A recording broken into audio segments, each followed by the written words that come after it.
You're tuned into Holy Smokes, Cigars, Catholicism, and Conversation. Let my prayer arise in thy sight as incense. I'm your host, Dustin Quick. This is episode 94, The Ancient Jewish Roots of Catholic Image Veneration, with my very special guest, Suan Sonna, who was on last time talking about the Jewish roots of intercession of the saints. So before we jump into tonight's presentation, which is sure to be awesome, as always with Suan, just a word about my sponsor, Havana Palace on Huron Church Road in Windsor, Ontario. For the best service, finest cigars, go see Caesar and Eli. They treat all their customers like family. If you guys would be so kind as to go to facebook.com/Havana Palace and give their page a like, I would greatly appreciate it. All right, so without further ado, I got my good friend Suan Sonna. He's going to give us a presentation on the history of icon veneration, its ancient Jewish context, and some other useful information pertaining to the subject, which you don't want to miss. So what I'm going to do, as well as Suan does his presentation, I'm just going to hit mute, enjoy my cigar and my non-alcoholic Heineken, and then once the presentation is over, I will come back on and we will have maybe further discussion, and any questions you guys have in the chat, by all means, just put them there and we'll try to address them, and make sure you share, like, and subscribe. All right, so without further ado, here's Brother Suan, and I'm going to hit mute right now. Well, Dustin, thank you for having me on your channel again. I do appreciate it. I remember last time we talked about the veneration and intercession of saints, and that was a lot of fun. I mean, there's so much there in the literature to look at that I'm sure if I did more research, I could find even more and more examples. But I decided now to focus on image veneration. And so I do want to provide context, because somebody might be seeing on the screen that there's like 112 slides, or I'm starting at slide 112. Don't worry, I'm not going to do this whole PowerPoint presentation. This whole PowerPoint presentation is part of a larger response that I did to Gavin Ortland of Truth Unites, a Baptist pastor in California, who raised some objections to icon veneration. And part of the presentation that I gave was on the history of icon veneration in Second Temple Judaism and into early Christianity. And so what I'm going to mainly focus on are the Jewish roots, as the title suggests, the ancient Jewish roots of Catholic image veneration. I won't go too much into the fathers of, the 4th and 5th centuries. I did that in my longer presentation. What I want to do is make accessible this portion of the presentation, because I think it's so important, because there are a lot of things that people overlook. So just to give you some examples, when I started my investigation into this topic, I had kind of assumed that, obviously ancient Israelites and Jews were very pious people, especially because the social environment of first century Palestine was very, let's say, conservative. It was a very much honor shame society. And so I wasn't expecting to find widespread evidence of image usage, much less image usage in a cult of saints in Second Temple Judaism. But as I showed last time, you already had the cult of saints there in Second Temple Judaism and in these early sources. It would have been familiar to the environment of the apostles and Jesus. And so when I began seeing in Second Temple Judaism art of the sort of, for example, you see it in multiple burial sites. That's the first example I'm going to go through, in a series of estates in the Herodian period from, if I remember properly, 37 BC to 73 CE, that period of time. And then even among remembering the deceased, right, art was used there. And then even a synagogue from the 1st century has images inside of it. And so, when I go through the presentation, some people might be surprised, because they're going to say, "Well, I thought the Jews didn't like images. I thought the ancient Israelites didn't have images." And then you look at, for example, King Hezekiah, who a lot of people think is like the exemplar of iconoclasm, right? He destroys Nehushtan, the bronze serpent. And then you look at his royal administration and you see that he has images all over the place, right? I mean, we'll get into all of that. I'm getting a little bit ahead of myself. But another thing I want to do before I go forward is define, like, what is icon veneration, right? One of the problems with defining icon veneration is that the words themselves are much wider than that. So, for example, image honoring would be another way of saying the same thing, right? And when you put it like that, there's all kinds of things that can count as an image, or all kinds of things that can count as honor. Because when you think about an icon, right, some people are going to think about, for example, the picture of the Madonna that you have behind you, or a Byzantine icon in particular. But when you just make it an image, it's much broader than that. It's just a visual medium that depicts or calls to mind the saint, which is why, for example, in the tradition of the church in Nicaea too, they considered imprints of a saint or imprints of the face of Christ. They called these things um, icons not made by hand, an image made without hands, right? So that counted as an image to Nicaea too. And then even when it comes to veneration, right? Veneration isn't just kissing, bowing, or praying to an image. It also involves, for example, something as simple as using an image as spiritual nourishment, seeing an image of a saint and then saying that inspires me. And so that's why I'm defining image veneration very broadly, not only because in the context of when I was responding to Gavin of Nicaea 2, but also looking at then if we're trying to find out image veneration or image honoring in Second Temple Judaism, that kind of gets us to the right ballpark. The last thing I do want to say too is in the presentation that I did in response to Gavin Ortland, right? I did defend image veneration or icon veneration going back to the apostles and the cultic use of images, which was something that Gavin had objections to. And now, not to rehash all of those objections, but I do want to mention here that some people were confused on like what exactly is Swan arguing. And so by going back to the Second Temple Jewish roots of image honoring or image veneration, whatever you want to call it, I think that can help us then see how the apostles and the early church would have used images. And so let me get started on the presentation, and we'll go through the history of icon veneration. But first, Dustin, can you still see me in the screen all right? Yep, I can see you. I can see the screen. You look good, sound good. Everything's great. All right. Thank you, Dustin. No problem.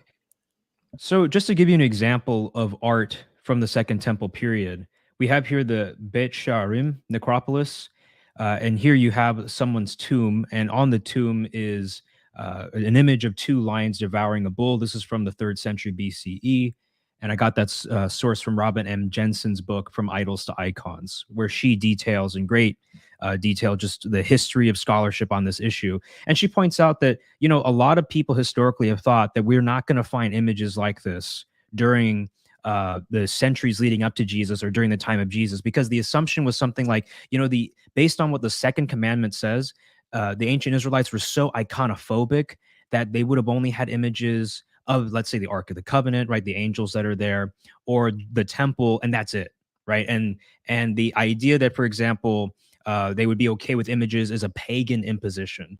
But what you see here in the 3rd century BCE is already, okay, you have images being used and they're not being decried as, you know, these aren't images in the temple, these are images outside of the temple. But the important thing to note, right, is that these are images used to remember someone who has died. In some way, the representation here shows us something about the individual. The images are intentional. Another example is of royal estates. And so to quote from Jack Feinegan's work, The Archaeology in the New Testament, the book's a little dated. I'm sure like archaeology has progressed far beyond what the book has, but it's still useful because, to quote him, in the courtyard of the Armenian monastery excavations in 1971 to 1972 by M. Broshi, E. Netzer, and Mrs. Yael Yisraeli, on behalf of the Armenian Patriarchate and the Israel Department of Antiquities and Museums, have revealed the remains of luxurious houses of the Herodian period. And there I give the dates. So still right around the time of Jesus. Especially remarkable are the fresco fragments found in them, for the first time in Israel, containing animal motifs, birds on a stylized architectural floral background. The excavators remarked that the presumably wealthy residents evidently allowed themselves to be lax in respect to the prohibition against graven images. So you have here a series of houses owned by wealthy members of the Jewish society, and they have images inside of them, images of birds and other animals. And somebody might, and you can tell that this is dated, right? Because we just had something from the 3rd century BCE, images of animals. But then at least in 1971 and 1972, this might have been the first time that they had stumbled across something of this sort of images of animals. So that's how you can tell this source is a bit dated. But the main thing to take away is that they were so astounded by this discovery because they thought that, you know, the pious Jews wouldn't have images, and yet here they are having images. And they thought, oh, well, maybe the rich here just gave themselves an exemption. When in reality, no, images had become a normal part of Jewish life. And so I really don't think that the prohibition against graven images really it's really should be, eidolons, right, or idols. The prohibition against idols was that harsh. It wasn't against images that were graven per se, right, in general. If that were the case, then so many things would be ruled out from the history of Israel. If that's the case, then maybe God, you could say, granted an exception for the Ark of the Covenant and the let's see, and the temple. But you also see other examples of images outside of the temple that were used. And so if the problem is with images that were graven, if that's how woodenly we're interpreting the second commandment, then that would be a problem. But of course, I don't think anybody really interprets it that strictly. And I think for a long time, people had the idea that, Jews, in fact, interpreted it that strictly. And then they found out, oh, wait a minute. No, they didn't. And so I think that's important to keep in mind. So once again, this idea that, the ancient Jews didn't have images except for those in the temple is falling apart. You're finding evidence all over the place of images, even outside of the temple. And then I want to actually quote something that people often miss in the case of the Gospels. Jesus says, "Woe to you, scribes and Pharisees, hypocrites, for you build the tombs for the prophets and decorate the monuments of the righteous. And you say, if we had been living in the days of our fathers, we would have not been partners with them in shedding the blood of the prophets." All right, notice here that, all right, you have tombs of the prophets, sure, but you decorate the monuments of the righteous.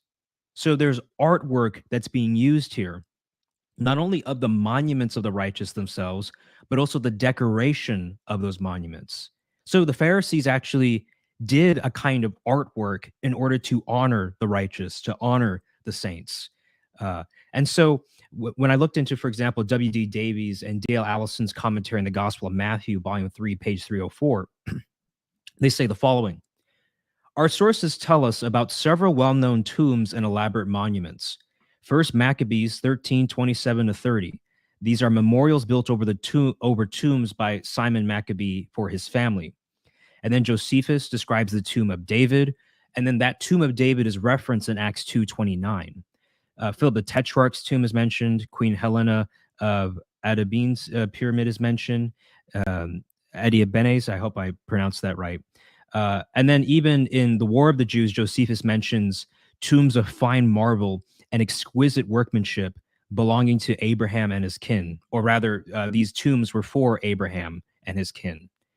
And then there are just other examples. And so, let's see here. They say in the final sentence here, there is much material in Jeremias, and that's Joachim Jeremias, who is a German scholar, who documents an upsurge of tomb building during the Hellenistic period, during the period in which basically of Jesus, the Second Temple period, when you have a great Hellenization of Jewish society, leading up to Jesus and during the time of Jesus. So to go to some of these examples in the W.D. Davies and Dale Allison had mentioned, let me actually quote from First Maccabees 13:27-30. It says, "And Simon built a monument over the tomb of his father and his brothers. He made it high so that it might be seen, with polished stone at the front and back. He also erected 7 pyramids opposite one another for his father and mother and 4 brothers. For the pyramids he devised an elaborate setting, erecting about them great columns, and on the columns he put suits of armor for a permanent memorial. And beside the suits of armor he carved ships, so that they could be seen by all who sail the sea. This is the tomb that he built in Modane. It remains to this day." So notice that Judas Maccabeus, or Simon Maccabeus, he creates, let's say, monuments to his deceased father and brothers, for his mother, and he carves images onto, let's say, the suit of armor. He says, oh, beside the suit of armor, he carves ships, right? So they can be seen by all who sail the sea. So very much then you see this image of images being used to remember the deceased, and even images that are meant to be seen by other people. These weren't kind of like quiet, shameful things that they were doing. It's like, no, these are things that they were proud of, monuments that they had built. And so art was then being used to commemorate the dead. And then Josephus talks about in War of the Jews, they further relate that it was there that Abraham, the progenitor of the Jews, took up his abode after his migration from Mesopotamia. And from there, that his posterity went down into Egypt. Their tombs are shown in this little town to this day, of really fine marble and of exquisite workmanship. So even in the cult of saints, the cult of, the patriarchs and matriarchs in ancient Judaism, they were willing to build tombs of fine marble and exquisite workmanship. And we'll look further into why this is significant. But the point I want to make here is that, okay, so art was being used in a way to commemorate the dead, to remember their legacies, to remember what they had done. And so this is getting into an instance then where you do have a cultic use of an image, a cultic use of art. Now, it's useful to define then what I mean by cultic use, right? Because Gavin, for example, defined cultic use as particularly those acts of bowing, praying, and kissing. Okay, you can define or narrowly define cultic use of images that way. But what I mean by cult first is not like this negative thing, okay, this crazy group that's off on its own, this fringe group. What I mean by cult is simply the traditional sense of, it's very close to like liturgy, but the basic idea is how a community cultivates its devotion to God, to the saints, to its religious environment, right? To its religious narrative. And so in the cult, right, of saints in Second Temple Judaism, you had art being used. And hence you had a cultic use of art, a cultic use of images. That's what I mean by this example. Similarly, to go to Eyal Regev's work on ancient Jewish style, why were ossuaries and southern oil lamps decorated? He basically goes through multiple examples of even ossuaries, these tomb boxes where basically after a year, somebody's body would have decomposed, the bones would be left, and then preparation for the resurrection, the bones are placed in an ossuary and then probably placed in like a family cave. And so the point that I'm making here is, as he lays out all these different designs, like these, he says, note that burial in ossuaries in general was widespread in the Herodian period. Remember, we looked at what the Herodian period was. It was 37 to 70 BC, 37 BCE to 70, 73 CE. And a few thousand ossuaries are recorded. And then you see that he talks about the various quality and aesthetics of the ossuaries, carving and decoration, right? And then he goes into multiple different examples of the kind of art that was there. So you have this, for example, the rosette he's mentions at the end, which is kind of like a flower looking, it's like a circle and it has like petals going throughout and it has like a centerpiece there. And so that would be like the rosette. So you had different images that were being used as symbols somehow of the person's life, maybe something about their social status, although Eyal Regeb kind of questions, if necessarily having a fancy ossuary meant that you were rich or important in life. But the point is that these images were meant to represent and call to mind something about the person. At least that's my interpretation, but I believe in his larger book, Eyal Regeb mentions this, this particular point, that it was used somehow to be expressive of the deceased individual. And then R.T. France, in his commentary on Matthew's gospel, says the following: the veneration of tombs of holy people and martyrs is a feature of Jewish as of many other cultures. Lives of the Prophets, probably written in the 1st century AD, makes a point of mentioning where each of the prophets was buried, except, of course, Elijah, and indulges in detailed description of some of their times. So notice what France is saying here: the veneration of tombs. So, some people might say, well, like it wasn't like the tomb and the images were venerated. Well, in a way, yes, they were, right? Because they were remembering the person who was deceased in there, and they have the image or something that represents the person on the tomb, and the tomb was itself a site of veneration. And so I think in that way, then you get something close to the Catholic notion of image veneration, the Orthodox notion of image veneration, right? But tombs were venerated. The cult did certain things around the tombs. I think I have the quote here by William Horbury in his paper, The Cult of Christ and the Cult of the Saints, where he basically mentions the fact that, the ancient Jews, they would have like scripture readings, fasting, festivals, gatherings around tombs. We'll even look at some other quotes here. But the point is that the tombs were also themselves venerated in a way. They carried importance with them. And these images, these tombs would have had images on them.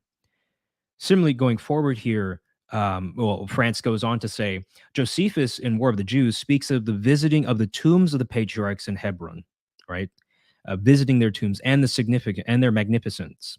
In Antiquities, he speaks of a very expensive white marble monument erected by Herod at the entrance to David's tomb, though in this case the motive was guilt rather than piety. And then he mentions here the practice of First Maccabees, which I believe we read that passage already, at least that particular one, if I'm recalling properly. And then Joachim Jeremias, once again, he mentions Joachim Jeremias being that German scholar, to quote France, summarizing his study, speaks of a tomb renaissance which flourished at the time of Jesus. And what's important about this tomb renaissance is when you look at, for example, Matthew's gospel, after Jesus is resurrected from the dead, Matthew says that after the resurrection, the tombs of the saints were opened and they appeared, right, to the people in Jerusalem. And even in the book of Acts, like Acts 2:29, when it mentions the tomb of David, right, they know where David was buried. There was already in the cultural consciousness, you might not notice this if you don't know the cultural consciousness of the time there, that the tombs were themselves sites of veneration. They were sites where people knew about them. These was like a staple, right, of the Jewish culture. So for example, you in the synagogue, you might read about Abraham, and then you can actually go to Abraham's tomb. You might read about the life of David. Then you could go to King David's tomb. I mean, this was part of the cult. This was part of the religious formation and environment of first century Palestine. And so this is why I'm mentioning that these things that you see in the New Testament that might just be passing details, you suddenly realize that they have a lot of religious significance. The fact that the tombs were emptied, the fact that the tomb of David was known, like these details show you a little bit into that culture. They show you into what the cult of saints was like during that time. To go forward, Cassius Dio, in his Roman history, describing the Bar Kokhba revolt, he says the following. Bar Kokhba, his revolt happened in the 130s AD. So this is a bit later, but a lot of a lot of historians who are looking at the Second Temple period, they won't end their investigation of the Second Temple period right at the destruction of the Second Temple in 70. Like, for example, Lester Grabb, in his 4-volume history of Second Temple Judaism, he goes all the way to Bar Kokhba. And so I think it's because just simply, you can't just say because the temple was destroyed that Second Temple Judaism, the ideas, the culture ended. I think after the temple was destroyed, there was an attempt among the Jewish people to reconfigure their identity. And then that reconfiguration process continued until the end of the 2nd century, when eventually the Mishnah is produced, and then you get the birth of Rabbinic Judaism. Right now, people might disagree with my timeline there, but that's the general outline I'm trying to give. So this is why I still consider something around the time of Bar Kokhba as still a relevant part of Second Temple Judaism, right? But let me just read what Cassius Dio says here. Thus, nearly the whole of Judea was made desolate, a result of which the people had had forewarning before the war. For the tomb of Solomon, which the Jews regard as an object of veneration, fell to pieces of itself and collapsed, and many wolves and hyenas rushed howling into their cities. One question to ask ourselves is it really implausible to say that the tomb of Solomon, it's described here as an object of veneration, right? So it is being venerated. It is being honored in some way. Are we going to say that this only happened during the time of Bar Kokhba, or is it very likely that simply Cassius Dio is noting a tradition that continued during the time of Bar Kokhba, but actually goes back to the 1st century? I mean, in light of everything else that I previously mentioned, with the use of images all the way from First Maccabees, the time of First Maccabees, to around the time of Jesus, I think the tomb of Solomon was also being venerated in the 1st century. I don't think that's a far leap to make at all. But now notice here, right, the tomb is being venerated. And remember, we had mentioned how, tombs were generally decorated.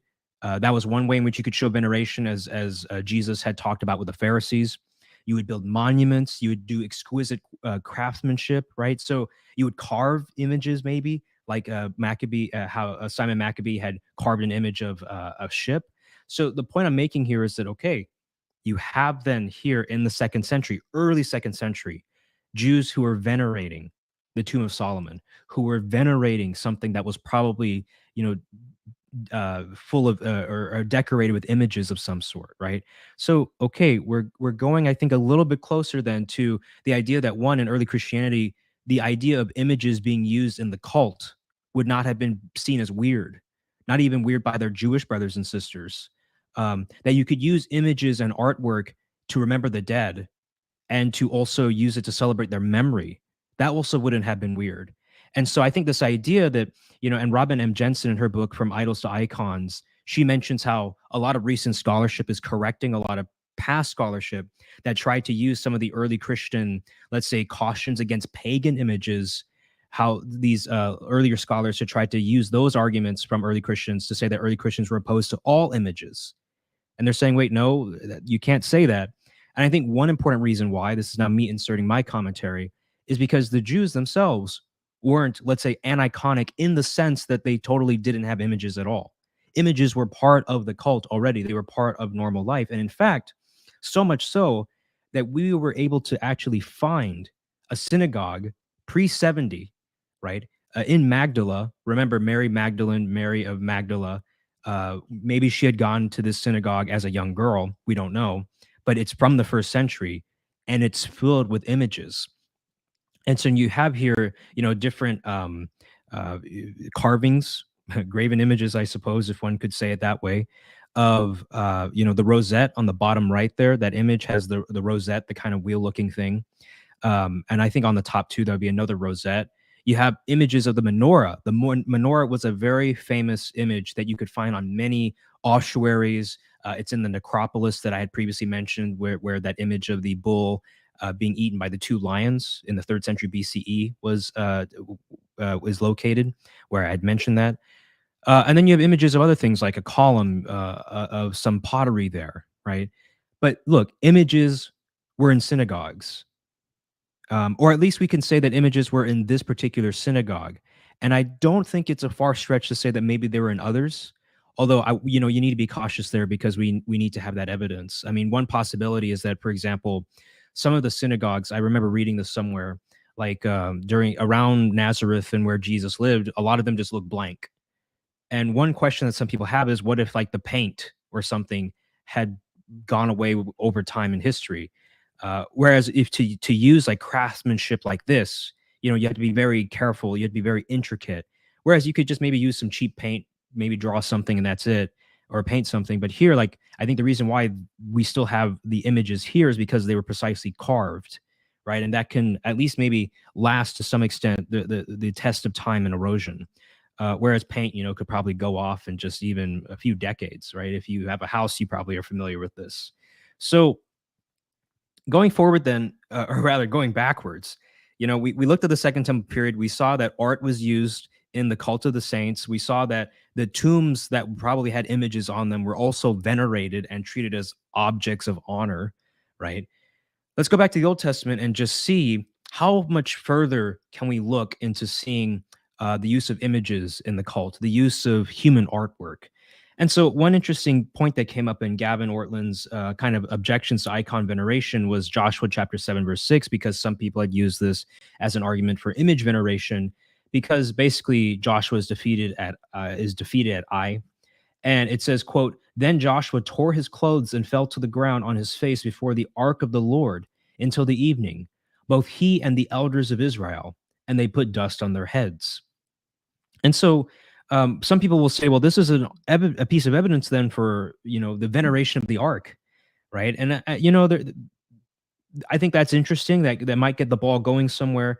But also Gavin could say, well, as he does say, this is just a one-time event, right? And so you can't build a whole theology off of this. And okay, sure, maybe we'll concede that for the sake of argument, right? Because he does use other arguments where David dances in front of the ark. Does that mean liturgical dancing is a part of our liturgy now?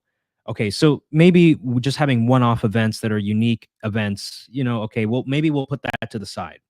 But one interesting question I asked then was this a one-time event? And the interesting fact is actually, no, it wasn't a one-time event.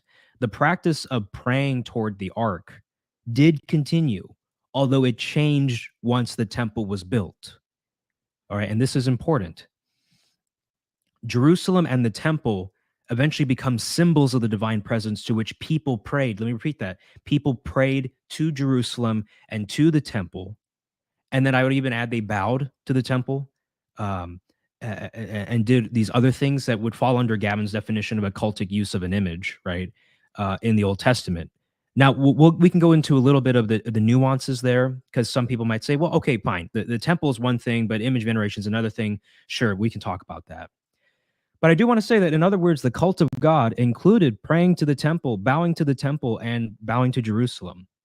All right, so let me just give you some examples. In 1 Kings chapter 8, verse 44, Solomon says, when your people, he's addressing the Israelites, but he's talking to God. When your people go out to battle against their enemy, by whatever way you send them, and they pray to the Lord toward the city which you have chosen, and the house which I have built for your name. So, I mean, obviously, during this time, they believed that they could pray to God directly, right? I mean, you see that in other places.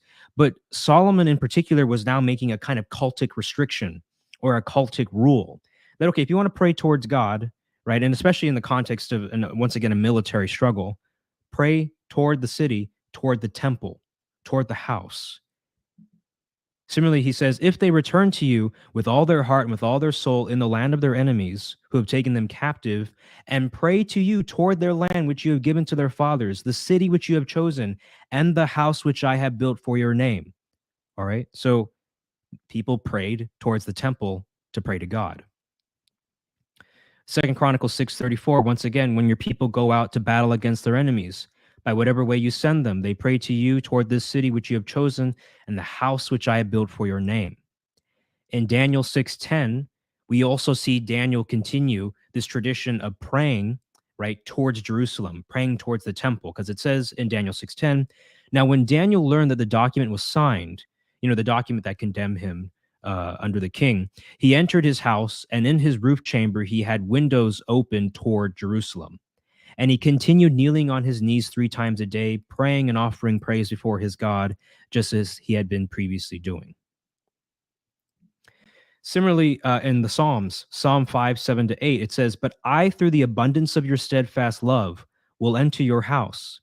I will bow down toward your holy temple in awe of you. Lead me, O Lord, in your righteousness because of my enemies. Make your way straight before me. Notice right here, people bowed toward the temple. And this is in the Psalms, right?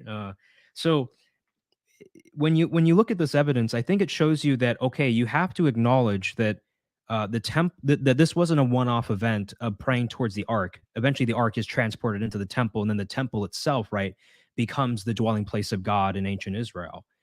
But this temple that was full of images, that was full of all kinds of graven images and so on and so forth. People bowed and prayed to that. Now, they didn't bow and pray to it in a way that competed with God, right? In some way, by bowing and praying to the temple, it was in honor of the divine, it was in honor of God. And similarly, like when Catholics venerate the images and Orthodox venerate the images of saints, we wouldn't say that the cult of saints competes with the cult of Christ, the cult of God. We would say that we are honoring God through the saint. It's like if you, for example, acknowledge how beautiful a painting is, you're actually also complimenting the painter. And so similarly, when I compliment a saint, I'm also complimenting the God who made that saint holy, that God who is holiness itself. And so going forward then, right, you see once again in 1 Kings 6, 22, 32, 23, 32, the images that were inside the temple, right? I mean, once again, I know that some Protestants might say, well, okay, it's okay. I mean, I can kind of understand the theology of image veneration. I understand that you aren't worshiping the image as a god, but it just looks too close to paganism, right? Well, I mean, if you saw people bowing and praying to the temple, what would you think? What would you feel, right? Would you feel comfortable, the people bowing and praying towards this temple, this house of God? Now, I'm sure some Protestants would say, yeah, well, sure, because it's biblically mandated. All right, so fair enough, right? But still, I think you have an interesting instance then of people bowing and praying to something made of human hands, designed by a human being. I'll go into this later in the presentation, but it's interesting. Originally, when Moses builds the Ark of the Covenant, God doesn't give him the creative freedom to decide how to build it.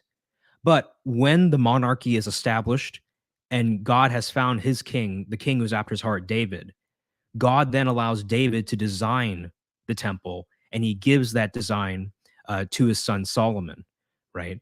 I mean, you see there's a shift going on with the permissibility and range of images. And so it's interesting to see then that trajectory, that development. Things are moving, things are happening with images. There's a relationship between the cult of God and what is done with images. Images do have a place within the cult of God. And so, there are some differences, right, with between icon veneration and the temple, and so these are worth mentioning. So, one thing that's different, though, is that the temple was the dwelling place of God. In some way, somehow, God was mystically present in the temple. Whereas with the saint, right, we wouldn't say that the saint is somehow, present in the image. Rather, Nicaea 2 would talk about how through the image, it brings to mind the form of the saint. And through that form, we access and think about the saint and remember them, right? And then when we give honor to the type, it goes to the prototype. When we give honor to the saint, it goes to the image of the saint. It goes to the saint that is depicted, right? So there's some differences there. Uh, so that's worth noting. However, it is like icon veneration in that there is this cultic action of bowing and praying towards a man-made artifact, and it's being regularly done, right? It's being mandated even. So there's a connection there. But of course, right, the temple is not the end in itself. And so people point out, but Swan, they weren't like praying toward the temple as if it was like, let's say, to the temple, right? And I would agree, right? When somebody bowed and prayed to the temple, it wasn't, let's say, to the temple itself, as if the temple had become an idol, right? The distinction or recognition was that the temple in some way represented God. It was a representation of the divine presence, and so it could be honored, though it was an image, a temporal image. And so similarly, right, you have here us honoring this image of a saint who we believe can be venerated. That's the doctrine that's validating much of what we're doing here. If you want to really attack image veneration, the cult of image veneration, you need to also attack the cult of the saints, right? Because that's what's really kind of giving the doctrinal impetus for the Catholic Orthodox practice. But like, look, the icon, we pray, you can say that we pray toward the icon, we kiss toward the icon, we bow toward the icon, but not as the end in itself, right? But we venerate the form of who is depicted, the one who is depicted. And so similarly, you could say that someone, is bowing and praying to the temple, but it's not to the temple itself as the end in itself, as if the temple has now become a replacement for God. No, it's in recognition that the temple is that symbol, is that representation, is that sign, right, of the divine presence. And in fact, I would add too that people have mentioned even in Nicaea too, kind of arguments for the fact that if images can be had in God's temple, then why can't we, us Christians who are now in the temple of Christ, have images in our temples, in our churches, in our synagogues, in a sense, right? Why would we be excluded from that if the Old Testament allowed for it? I mean, there are other analogies that one can use here. I think there's maybe some interesting application to the Eucharist, right? Like if a building has the divine presence, especially let's say a building like a parish or a church or a Byzantine temple that has the real presence of Christ in it, then yeah, you could see images also being allowed within that space. But anyway, that might be doing too much of theological speculation. But my point here is, yeah, okay, the temple and Jerusalem were venerated. They were treated with honor, bowing and praying towards them. And so once again, I think that what this does is just it pushes the boundary. It starts making you really think, okay, is it really foundationless what happened in early Christianity, or at least what happened in Nicaea 2, what happened in the development of the veneration of images?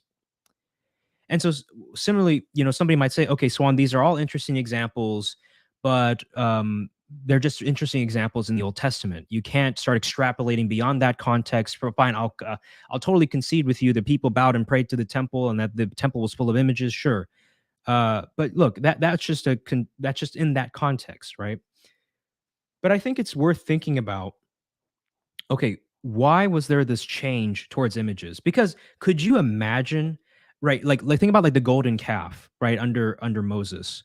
Could you imagine then Moses building a temple or the tabernacle and having people bow and pray towards that tabernacle after what had just happened, the golden calf? I mean, maybe it could have happened feasibly, but given the kind of, let's say, environment the fact that the ancient Israelites weren't ready for that yet, if you will. They tried to kind of jump the gun. Uh, because I think, in a way, the golden calf was a jump forward for the ancient Israelites that they weren't prepared for and that God did not sanction. But once God built the temple, that urge, right, to bow and pray to the divine presence as symbolized by a material object, that was finally fulfilled by God, but under his times, under his conditions, under his terms, right? But anyway, when we see like what's the principle that's going on here, it's really interesting because I think it does have applications to the New Testament, right? When you look at the Old Testament and you see the boundary between the divine and creation begin to narrow, this has consequences for the cult of God and the Israelite monarchy. Let me repeat that. The principle that's going on in the Old Testament that I think can apply to the New Testament is that when the boundary between the divine and creation began to narrow, this had consequences for the cult of God and the Israelite monarchy.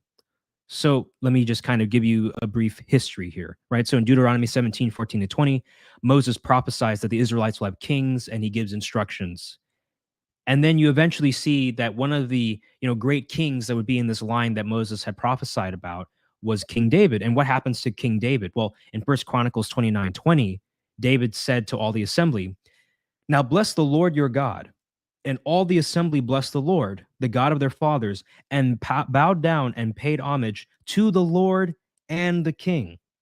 So, in the same act of bowing to God, they bowed to the king.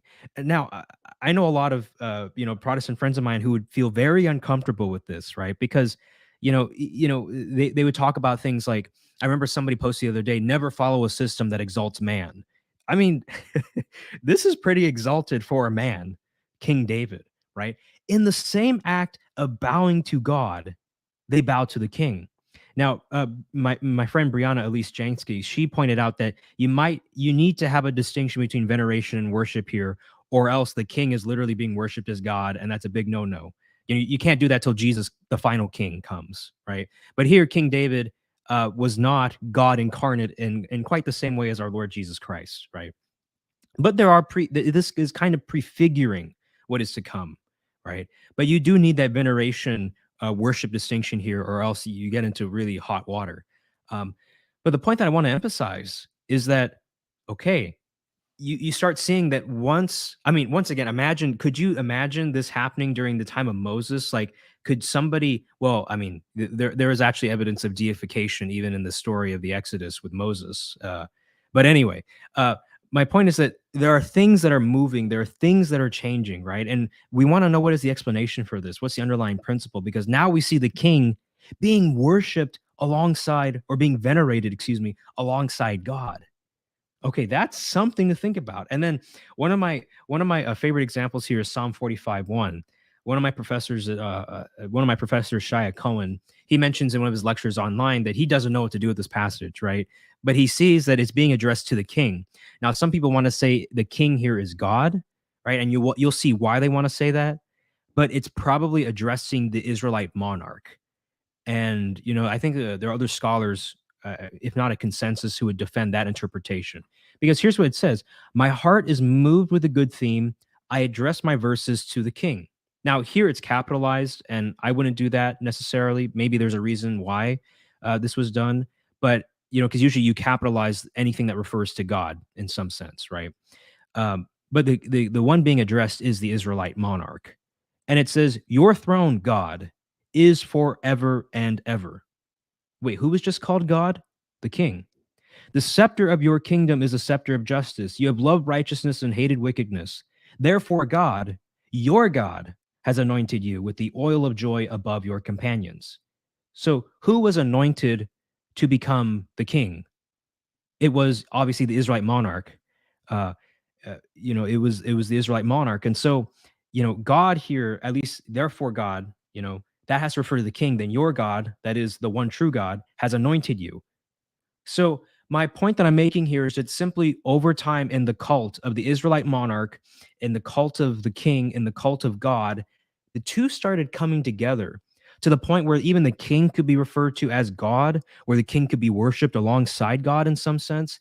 And then even the temple could be bowed down to and prayed to, right? And so you're seeing then some change that's happening. And I think the explanation for this um, is going to be that, once again, that principle of once the bridge between heaven and earth is being narrowed, right? When you have the Israelite monarchy finally established, and now the cult can be protected, the king is the head, he can protect the temple, he can protect God's house, God's dwelling. You can then start seeing developments happening in the cult where, because, for example, they aren't in the wilderness anymore, and we're going to look at an essay from a Jewish scholar on this, because they aren't in the wilderness anymore, they can now more effectively govern and police the cult to make sure that abuses like before didn't happen. Although you'll see that eventually, right, the kings do fall back into worshiping other gods, which is unfortunate. But at the point in which you finally have, the Israelite kingdom established, God saw that as giving the green light for the cult to move forward to now allow images on a wide scale. And even to the point where you have images outside of the temple, even though they weren't divinely commissioned. So somebody might say, okay, well, Swan, look, the temple was part of God's plan explicitly, and the Ark of the Covenant was designed by God, right? And so these are all divinely sanctioned images. Show me some examples of images that weren't divinely sanctioned but allowed. And I'm like, okay, let's look at King Hezekiah, right? Once again, the one who is kind of treated almost by some iconoclasts as the exemplar of iconoclasm because he destroyed Nehushtan, the bronze serpent. On the top there, you have the seal of Hezekiah, which has two ankhs on it, and in the middle has a symbol from the surrounding culture, from the surrounding environment of the winged sun, which is like a symbol of omnipotence. And you can find this on Egyptian art, for example. So it's fascinating that you have here, the ancient Israelites using, quote unquote, maybe this is anachronistic, but pagan images, right, and reappropriating them for the purposes of their kingdom. And moreover, Hezekiah, had images outside of the temple, right? And so you can't, use Hezekiah to somehow totally be opposed to images. Now, I'm not saying that Gavin did that. I'm not saying that all Protestants are doing that, but some people sometimes use Hezekiah and they don't bring in this other nuance that shows you his position. Somehow what was going on with Nehushtan was competing with the cult of God. And then similarly at the bottom right there, you have the seal of Eliakim, the prime minister or the chief steward of ancient Israel under King Hezekiah. And you know all about Eliakim, Dustin, because I've talked to you. I talk to everybody about Eliakim all the time. But my point is that, okay, you have images outside the temple, even if they weren't divinely commissioned. And these images did share in the imagery of the surrounding culture. I think, for example, the two does on Eliakim seal. Daniel Vecchio can correct me if I'm wrong, but I think it had something to do with a symbol of the afterlife, if I'm not mistaken, in the surrounding culture.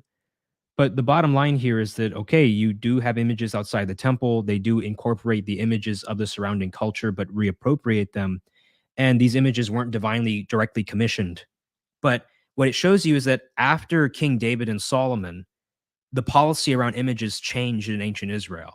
Now images were allowed. Images, if you could afford them, that is, they were allowed. They were spread out. They were, part of everyday life. You could be buried and have your tomb have an image on it, right? And then going into the first century, those scholars from the previous example that I'd cited in the archaeology of the New Testament who were saying they were surprised that they found images in a Herodian house. When you see the Old Testament roots of that, of what began to happen to images, it's really not that surprising. And so, yes, images did have a cultic application, and then eventually it spread to just all of society, to where images became a regular part of ancient Israelite life. Okay, to quote then from Jonathan Gutman, the second commandment and the image in Judaism, and I might have assumed that Gutman was Jewish, so I'll just say, from this essay on the second commandment and image in Judaism. He says, the erection of the Solomonic temple marked the consolidation of a new phase in Jewish history, a phase radically different from the semi-nomadic era of the tent. God was no longer the wandering God, the tribal chieftain of a semi-nomadic people. He was identified with the land and the monarch. He was the God of a unified people, and as such needed to be placed within a permanent abode, right? And then it says here at the bottom, emulating other Oriental rulers, Solomon adapted the palaces and temple buildings of neighboring monarchs and introduced an elaborate priestly ritual for the temple of God. All right, so notice here that right? This scholar here is also corroborating that there was this development going on with images, and that the temple really did mark an important point.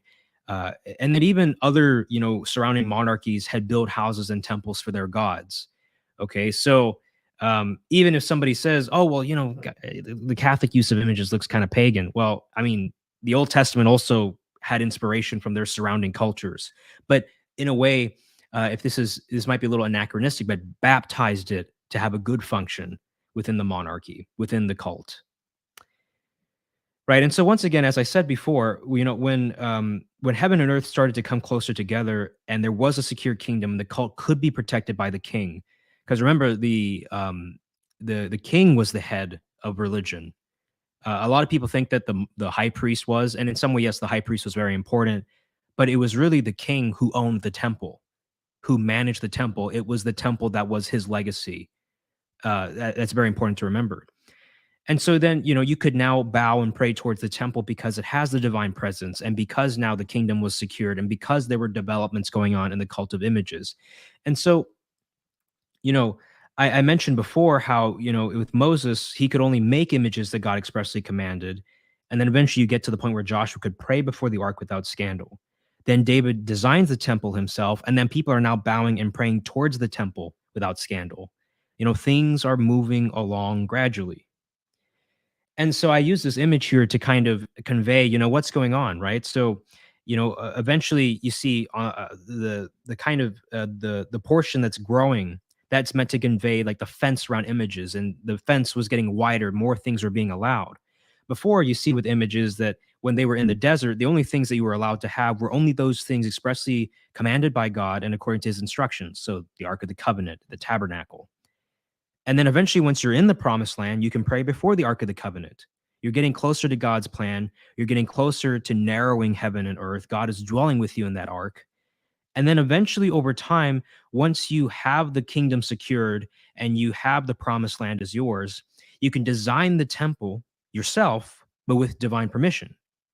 And then eventually, you can start bowing and praying towards the temple. The king can set the rules for the cult on how to treat this artifact. And then you can have images outside of the temple by one's own design and even without divine commission. And so the fence is growing wider and wider and wider as the narrowing of heaven and earth occurs, you know, um, as the divine presence is there and as the divine presence dwells in the king. And so one question to ask then is, what happens to the cult of images once God incarnate has conquered death, has split the veil in the temple, and has rebuilt David's kingdom? What happens to images then? My point is not to, let's say, um, make this as a full-throated argument, right? Like I can specifically say what's going to happen to images based on this trend and what I have here. But I mean, it would make sense that you would expect the fence around images to start widening more in some way than before because of what has happened with Christ, what has happened to God narrowing even further heaven and earth. We would expect that fence to start growing wider rather than narrow with what God has done in narrowing heaven and earth. I mean, this is one interpretation. I'm open to hearing other ones. But I mean, for example, going from bowing and praying towards the temple with images inside to bowing and praying inside a temple, the church, with images, I mean, that doesn't seem too far of a stretch to me, right? But, once again, this is kind of speculative. But my point here is that we would be expecting the trend to somehow widen. And I want to know how it exactly widened, right? How exactly did things change with the coming of Christ? What happens to the cult once God himself has instituted himself as king over Israel? And then other things too to just kind of keep in mind, and I kind of repeated this before, but with Nehushtan, my basic point is this, right? In some way, the problem with Nehushtan, with the bronze serpent, was that Hezekiah noticed that the way people treated Nehushtan was competing and somehow violating the way that they were supposed to treat God. Like somehow Nehushtan was starting to compete with the cult of God, and then eventually Hezekiah destroys the bronze serpent. My point is, look, Catholic and Protestants will both agree, right, that if the cult of, let's say, an image starts competing with the cult of God, that image is bad. That image has gotten in the way. It's become a problem, right? So images of Odin, images of other deities, of other pagan deities, right? Those are problematic. But, you know, we as Catholics and Orthodox wouldn't say that the cult of saints competes with the cult of Christ. That would be, reading in, if we were to do that, solus Christus, a Protestant assumption, right? And then especially given the fact that you do have the veneration of saints in ancient Judaism, and you do have things like the divine council and other things that are included, you have a sense in which the cult of God had consequences for other individuals who began to get close to God. First and foremost, the king, right? The king being, if you will, the son of God in a sense, himself then was able to be called God. People could bow and pray to the temple under his orders, right? Um, so even as a Catholic, I would say, look, we would agree that the cult of saints does not compete with the cult of God, whereas a Protestant would say otherwise, right? Maybe they would say otherwise. And so because we don't know enough about what exactly was going on with Nehushtan, I don't think we should like read into this further. I don't think we should try to make this into a fuller argument. I think what we should simply agree is, look, if somehow the cult of an image competes with God, that's a problem. But the question is, does the cult of images in Catholicism and Orthodoxy compete with God? And the answer is no. And you're going to need things like the veneration of saints being a valid doctrine, and the veneration principle, that the honor given to the type passes to the prototype, such that you aren't worshiping the image as an end in itself, but you are honoring the image, or rather the one who is depicted in the image itself. Okay, so now putting all this together, how did the apostles venerate icons? And let me be exactly 100% clear. I am arguing that the apostles venerated images. I am arguing that image veneration was there from the very beginning of Christianity. I am arguing from the very beginning of Christianity, there was a cultic use of images. Be not mistaken on what I'm arguing here. I know some people were kind of confused, but I'd said multiple times, this is what I'm defending. And so how did they venerate images? Well, the first thing to note is that art, especially high quality art, was expensive. But you could, right, make art with vulgar tools in some way, right? But the idea that maybe the early Christians were having monuments like their Jewish brethren, or these elaborate designs, that might be a bit of a stretch. I don't think they would have gone that far just yet. But if they had maybe crude kinds of art, maybe somebody had some tools for carving and they just made something simple, or maybe they had paint, right, in a basic way. I mean, these things, okay, sure, that might explain then why a lot of this early art is lost to us in the archaeological record, because if it was made with vulgar tools and cheaply made, it wouldn't have lasted that long, right? And so once again, art was usually very expensive back then, especially high quality art. Now, I do want to address then another objection, which is like this argument from silence. Somebody might say, but look, Swan, if Christians were venerating images, then we would expect someone to be exasperated and say something. If people are venerating images, we'd expect the Jews and the pagans, or maybe the Jews especially, to say something like, oh, what are they doing? They're worshiping images. They've lost the faith. But the thing is, given what I've just mentioned about Jews during this time and how they treated images and used them in the commemoration and remembrance of their saints, I think the reason why we don't have people, panicking and saying, look at what the Christians are doing, at least in this regard, is because early Christian image veneration didn't look all that different from their surrounding culture, right? And so let me give some scenarios then for what this might have looked like.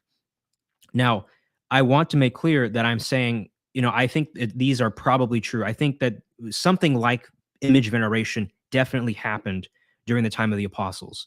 And remember, I'm defining image veneration quite broadly here, right? I'm not necessarily using specifically how image veneration was done in the 8th century as my platform, or as my base of comparison. So here are some scenarios, right? One is that I think the early Christians, decorated and venerated the tombs and maybe the relics of their saints. I just add in the relics, but I think the tombs were definitely things that were venerated and decorated. These tomb decorations are perhaps the prototype of icons, right? And they would have been decorated with a menorah, maybe birds, a rosette, things like that. These are images that you can find on other ossuaries and tombs as part of the cult of the saint. And then I do mention here that we probably don't have the remains of these tomb decorations because they were cheaply made and or lost to time. Another thing is that early Christian communities perhaps mourned communally the deceased, holding onto relics and other visible reminders of them, especially during Eucharistic celebrations. And I found this passage in Tobit 4:17 that I thought was interesting. Pour out your food and your wine on the grave of the righteous, but do not give it to sinners. Notice that the grave, the tomb itself is being venerated. It's receiving something, in a way, an offering of food and wine, right? Which kind of reminds you a little bit of, this might be some Eucharistic imagery here, perhaps. But the point is that you can still, in some way, be in communion with the dead.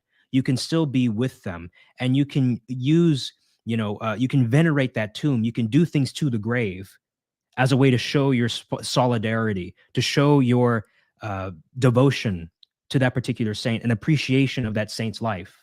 So notice once again that that tomb there is being directly venerated, and Tobit was written before the first century AD. So this is an earlier text, not like, for example, some people might say, well, Cassius Dio, you mentioned him in the veneration of Solomon's tomb, but that's the second mid second century. Okay, well, here's a source then that comes before the second century, and you have a source after the first century, and both of them convey a practice of directly doing something, of venerating someone's tomb. Okay, then you see a consistent line to be made from, I think it's the first century BC to eventually the second century AD, and that cuts right through the first century AD, right? The first century AD is included.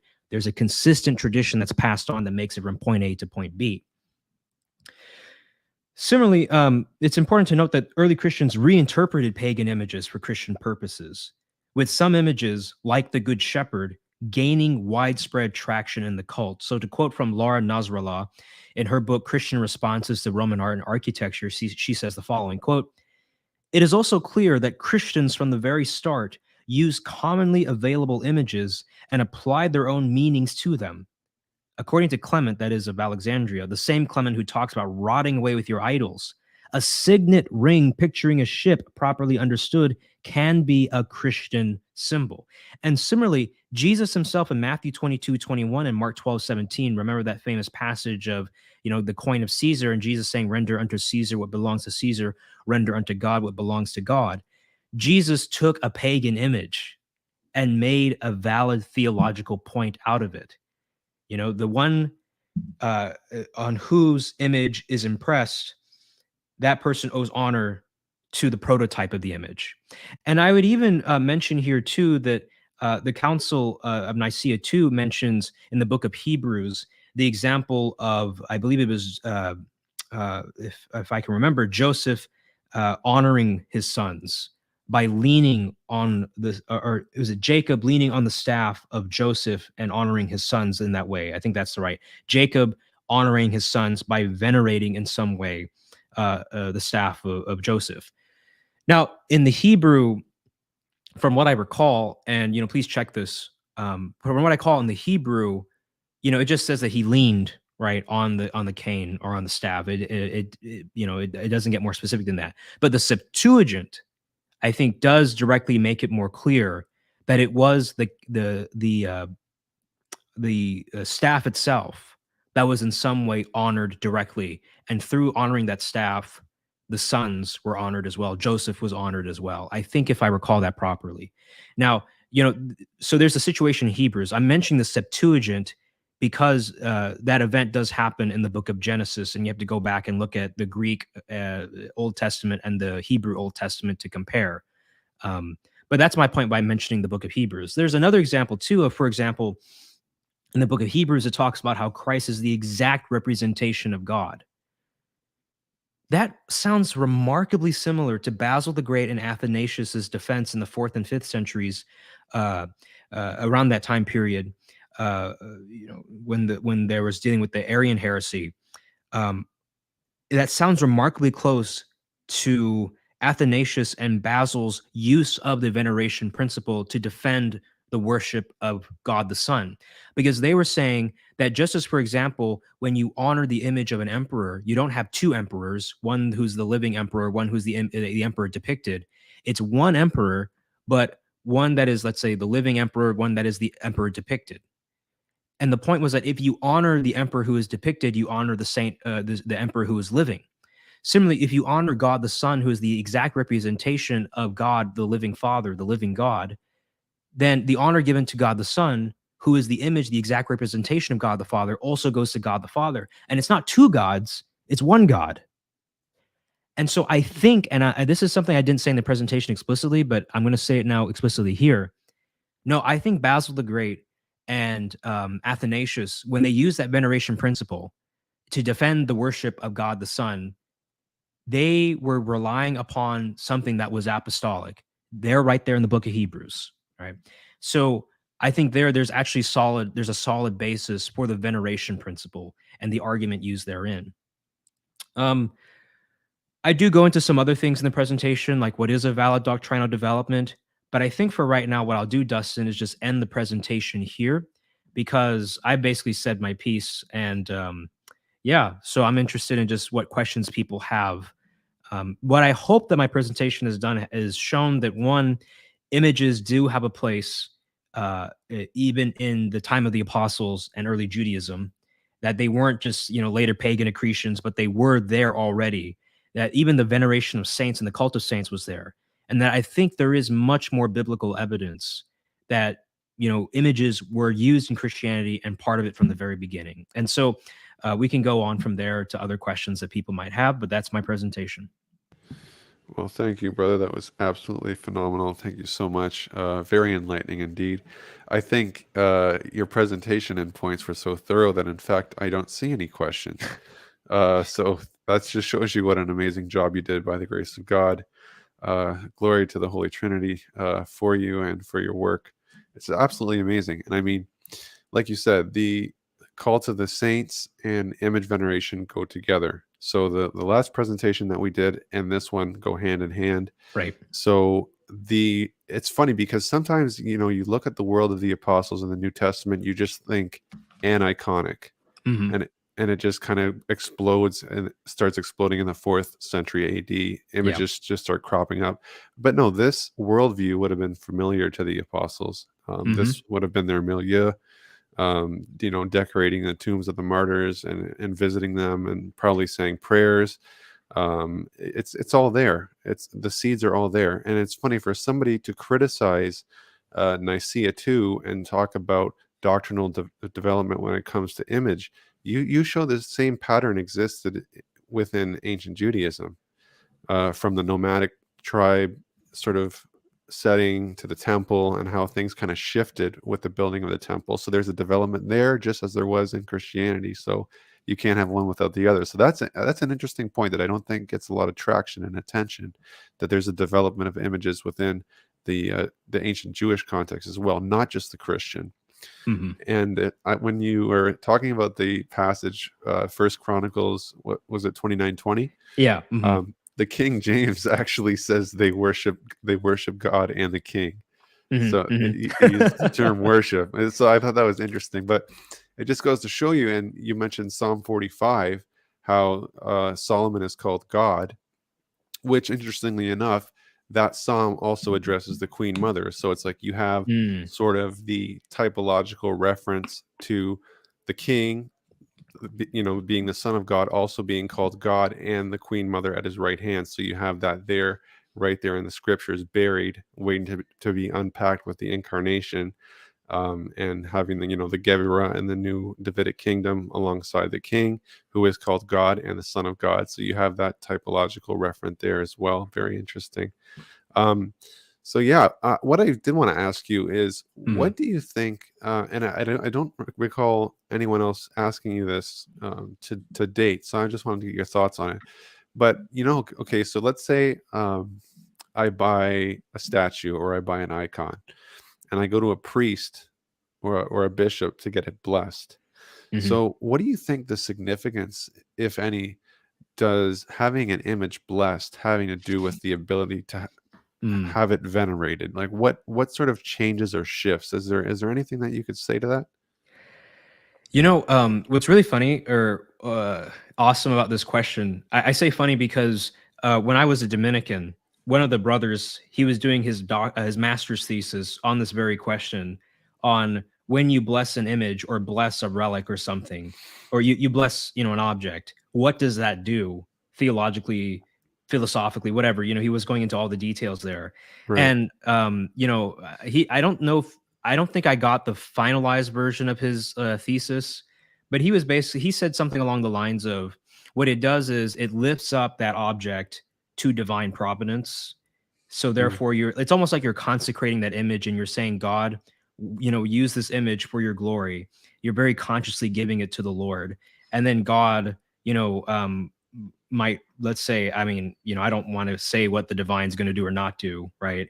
Right. But God in some way, more closely then puts that image within his plan for your life, in a certain way. So, to give maybe an example, uh, when I consecrate something, when I consecrate myself to the Blessed Mother or to Saint Joseph, right? I'm asking for a special way, their intercession, their place in my life. And it's almost like when you think about Proverbs and how the prayers of a righteous person are more effective, right? Well, now you've lifted up an object to God, and it's like that use of that object now hopefully will be more effective because you've given it to God. It's just like when people, when I was Protestant, I mean, my parents still do this, right? But you bless a house, right? Yeah. And it's meaningful because by blessing the house, you're actually declaring in a very clear way that you are giving what that house is to God. And I don't think people act as if that doesn't make a difference. Like, Mm. it does something. Yeah. It's a sign, it's a visible sign to God that you are serious and that, in a way you believe, like a child looking up to their father, that by doing this good thing, you're not going in it with an agenda, but out of just wanting to please your father. And you know that by pleasing your father, love and gifts, free gifts come, but you don't have that as a condition for your love for your father, right? It might be like when your daughters, for example, I don't know, clean up the house for you. And then they're like, Dad, look at what we did. And it's really exciting. And then you're happy. And then they get joy from your happiness. Right. Now, Right. they weren't seeking your happiness as like an instrumental kind of selfish way. It was out of the purity of their heart. And so similarly, when we do this with images, I think the idea is that like that child, we're lifting up that image to God. We're saying, we give this to you. We love you. And then we get joy from our Father's joy that we have lifted up this image of someone that he loves, of someone that he has poured his divine life into. Um, and so I think that's beautiful. Yeah. And I like what you did too about defining image veneration more broadly, because, like you said, Gavin, he kind of restricted the use of veneration to bowing and kissing, but I don't even think Nicaea too defined it that sharply. It was more of a broad sort of context, right? So I like how you kind of Mhm. broadened that. I think that's important. Yeah, I mean, I'm doing a stream tomorrow on my channel where I'm gonna kind of summarize my argument and break it down a bit more. So that's like the 27th, um, in case anybody's watching this in the future, right, or whenever. And I think that's super important because Nicaea too, right, as you pointed out, as I pointed out in my presentation, doesn't define veneration that narrowly, right? Hmm. Um, and it is actually anachronistic to put your contemporary concerns, to put your contemporary kind of hesitations around image veneration as it is today, and then apply that and then think Nicaea 2 is talking only about that, right? Um, when Nicaea 2 is addressing the iconoclasts, and the iconoclasts weren't rejecting just kissing, bowing, and all that. They were rejecting the whole enterprise of any honor towards images or images in churches, right? Right. And so, because the target was broad, Nicaea 2 was broad. And so, our interpretation of veneration needs to be broad as well, or else we're introducing artificial anachronistic precision. Yeah. Another thing I like that you did was you showed how images were used outside of the explicit sanction of the divine. So you had, Hmm. like, Hezekiah's seal, which is fascinating that there was onks on it. Yeah. That's really interesting, right? And, uh, um, but yeah, because the argument is often, well, the Ark of the Covenant and the cherubim were divinely sanctioned, and that was the exception to the rule.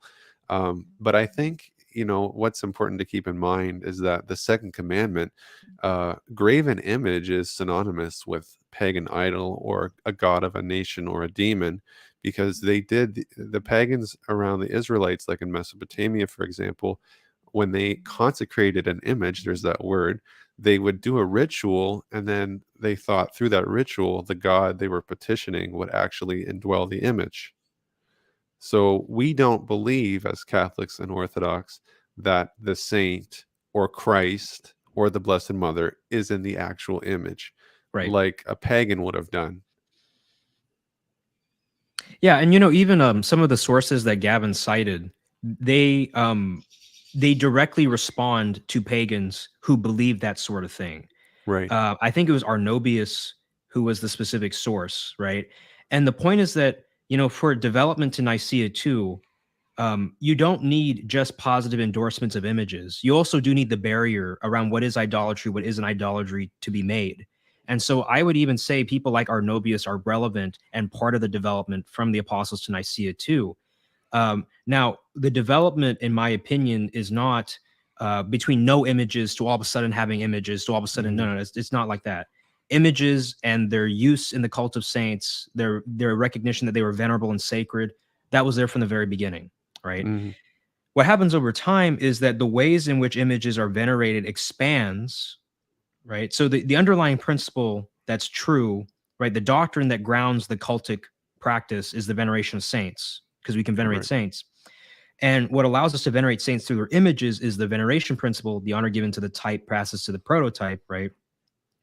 But then with that veneration principle, you can start expanding how you honor the saint through the image. Exactly. And I think there is where you can start getting where the developments are validated, right? So maybe one generation venerated images of saints by, John Chrysostom describes how some Christians in their communities had images of the saint in their shops, in their houses, to protect them, to bring good fortune, all that. And it was actually a sign of love because that saint meant a lot to them personally. It meant a lot to their community. And that would be an example then of a cultic use of images, which is why I said before, you can't define cultic use of images so narrowly, right? And then as time goes on, images are used in all kinds of ways. Images then start, performing miracles and doing other things, channeling the power of the saint through them. But the point that, an objection that I want to anticipate, Dustin, is this. And let me actually, maybe since there are no questions, I'll bring up two objections and then answer them, right? Okay, great. Because I think these are going to come up and these need to be addressed. So maybe three objections, but let me just hit the two that I was going to think about. So the first objection is, Suan, are you claiming that the apostles bowed, kissed, and prayed to images? And if not, doesn't that destroy Nicaea too? So if you want the full answer, watch my 4-hour lecture, but I'll give you the short answer, right? The short answer is, I don't know, based on the historical evidence we have, whether the apostles bowed and kissed and prayed to images, right? I don't know that, or whether the early Christian communities under the direction of the apostles did that. I gave scenarios in which you could see, for example, people maybe, for example, the veneration of the tombs of the saints, the decorations that were used. Maybe people prayed, in a sense, toward the tomb, and through that they remembered and called upon that saint, because intercession was a thing in first century Judaism. Right. That's a possibility, right? But my point is that even if, let's say, worst case scenario, even if the apostles didn't bow, kiss, and pray to images, would that wreck Nicaea too? And the answer is no, right? Because so long as you have the doctrinal underbelly, which is the veneration of saints, and then you have that veneration principle being recognized and used even in the book of Hebrews, right, for the Trinity, what you can do then is validly expand. And then the apostles wouldn't fall under the anathema of Nicaea II, because the anathema of Nicaea II applies to those who consciously refuse to bow and kiss and pray to images. But what if, for example, the apostles simply just didn't think of doing that? Like it just didn't, maybe they did different things, like had gatherings around the tombs, fasting, feast days, other things that they would have already done as Jews, and they just continued on that practice. Although, praying to an image, I could see a way in which that could be plausible, even within the first century, if you already have intercession of saints there and you already had people honoring tombs. But bowing and kissing, maybe that's a whole, that's something that developed. But the anathema wouldn't fall on the apostles, because if they just simply didn't think of it, but they didn't, let's say, condemn it, that would be a different thing. if they didn't consciously refuse. So to give an example, take the adoration of the Blessed Sacrament. Obviously, you had Christians for hundreds and hundreds of years who believed in who believed in the real presence of Christ in the Eucharist, Right. And then eventually, the idea was that, hey, we should actually just have the Eucharist on display in a separate, unique way, so that we can directly worship it. Somebody might say, well, is that a valid development? Is that apostolic? And I would say, yes, it is apostolic, right? To adore the Eucharist. Well, somebody's car is going off. Sorry about that. No, you're good. But like, to adore the Eucharist is apostolic, right? Because of the way that the apostles spoke about the Eucharist, the way that the church fathers spoke about the Eucharist, the way that they referred to it as Christ. Right. And so the fact that, let's say, that specific practice of adoration developed later, it doesn't mean because the earlier Christians didn't believe in the adoration of the Eucharist. It's just every generation had their way of adoring that Eucharist, of worshiping that Eucharist, and eventually it develops in the Latin tradition, the Western tradition, to a very specific kind of adoration, right? Especially since we had unleavened bread, that played a part in our development of the adoration, the sacrament, or the Blessed Sacrament. But my point is that simply because Christians before the introduction of that specific practice in the Latin West might have not adored the Eucharist in quite the same way, that doesn't mean that they rejected the adoration of the Eucharist. Similarly, because, let's say, the apostles or early Christians, maybe we don't know, let's just suppose they didn't bow and kiss to images, that doesn't mean they would have consciously refused it. It just means that it hadn't developed and come across their minds yet to do something like that. But the basic principle of venerating the saints, calling upon their intercession, and the veneration principle were already in place. Still there. That therefore is all you need to get the ball going. And that was actually an objection that somebody has raised, which is the scenario that I provide enough to get us to Nicaea too? And there's always this question, what is enough? And in my presentation, I go into, what are the conditions for enoughness, right, in the early church to Nicaea too. But I think the bottom line is that if you have the veneration principle and the veneration of saints, then you can make it to the home stretch, right? I think that's really what's going to get you there. Now, let me say one last thing. Well, I'd also say too that you can start developing up to bowing and kissing, because like in the Old Testament, when Moses finally meets his father-in-law Jethro, he bows down to his father-in-law and kisses him, right? I mean, bowing and kissing was a biblical way of venerating somebody, of showing love and affection. And so, I mean, and that remained largely, in the church, even into, the centuries after Jesus. That continued onwards, right? And so I think that bowing and kissing then are also biblically valid means of honoring living persons. And guess what? The saints are living. That's right. So we can venerate them. Now, one last thing. The objection that, what about, if it's true that the veneration principle holds that the honor given to the type passes to the prototype, then why don't you worship an image of Jesus Christ? Because the worship that you would give to the image of Jesus Christ would just go straight to Jesus Christ up in heaven, right? Why don't you worship the image? Why don't you, I don't know, whatever that might entail. Instead of adoration, the Blessed Sacrament, you just have an icon of Jesus that you adore and worship as God in that way, maybe something like that. And I want to use a funny illustration. So when I was in high school, it was my junior year, and I was going to, I think it was prom. Went to prom with my prom date. Now, I was tired because we had just had a large speech and debate tournament. I had won, I think I was state champ. Yeah, I was state champion that year in like 2 events, I think. Anyway, big shocker. No need to flex. But so I was tired, I was exhausted, but I was excited to go to this prom with my prom date, right? Now, of course, like in common sense, we know that the veneration principle is true. Even Nicaea 2 says this, right? Like there are examples of men who, after their wives have died, they go to a diner, they have an image of their wife across from them. Maybe they pour a cup for their wife, or the image of their wife. Or maybe a father will take his kids to school, but before he takes them out of the house, he has an image of their deceased mother, and he says, say goodbye to mom, kiss mom goodbye, whatever. These types of things where, okay, this image veneration principle is already there, right? Even in human nature, which is interesting. And imagine if I told my prom date, Well, look, the honor given to the type passes to the prototype. If I just, instead of taking you there, I just have my phone and, people, if they kiss the phone, if they hug it, if they pour you, punch and all that through the phone, that's basically the same thing, right? A veneration principle. She would not have been okay with that. Right. And Right. the reason why is not because the veneration principle is false, but because there are some things that should be done in person. There are some Mm, things that are very intimate, that are very personal, that are very close, that they should be done in person, right?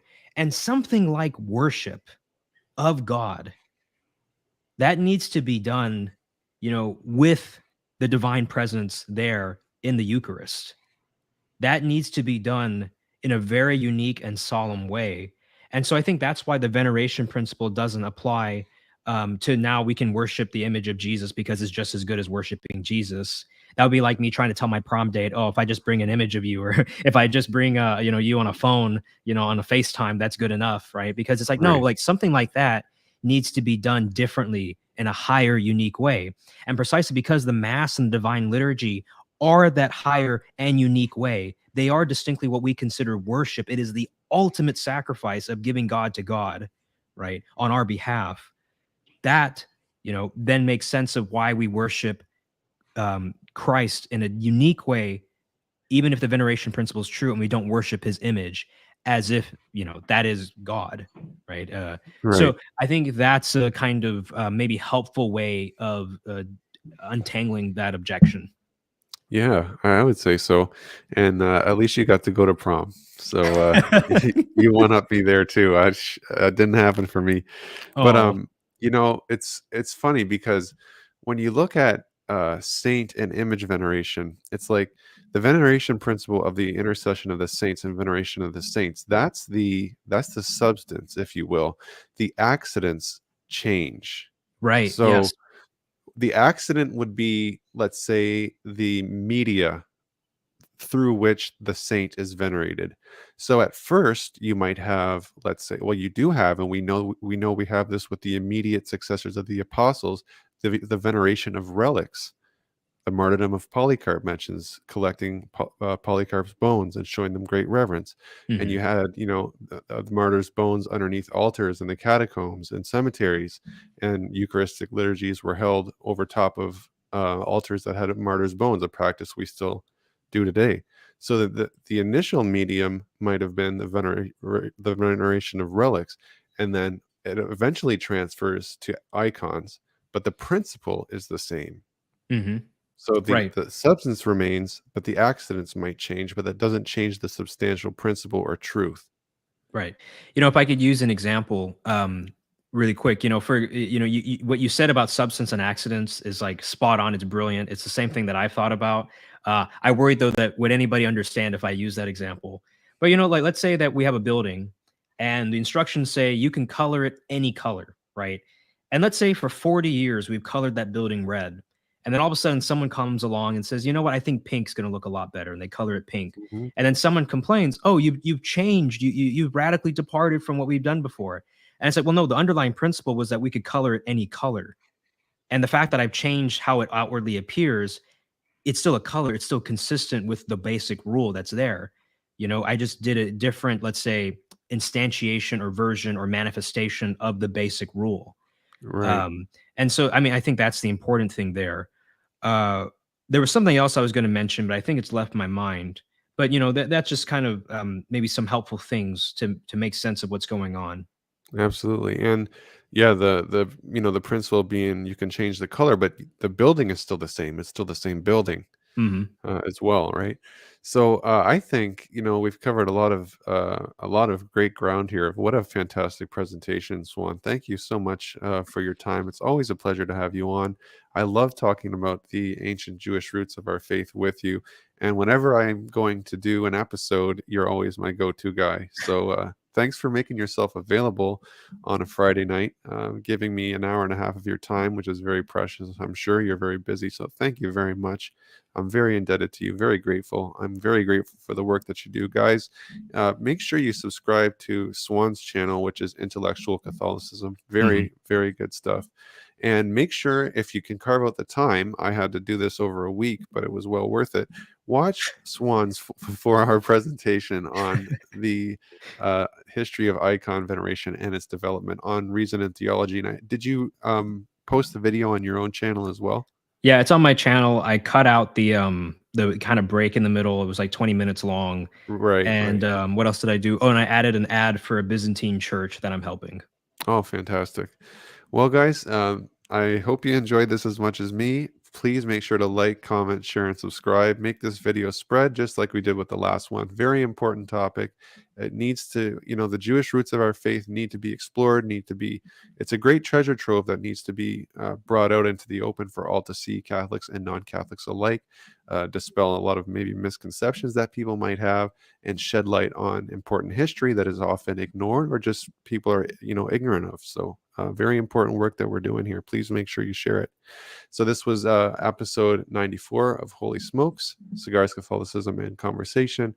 Let my prayer arise in thy sight as incense. I'm your host, Dustin Quick. My guest tonight was Suan Sonna, and the title was The Ancient Jewish Roots of Catholic Image Veneration. So with that, I'm going to say good night, guys. God bless you, your families, your loved ones, and do yourself a favor after this presentation. Go kiss a statue or an icon and enjoy it. All right, guys. So with that, I'm going to end the broadcast in 3, 2, 1.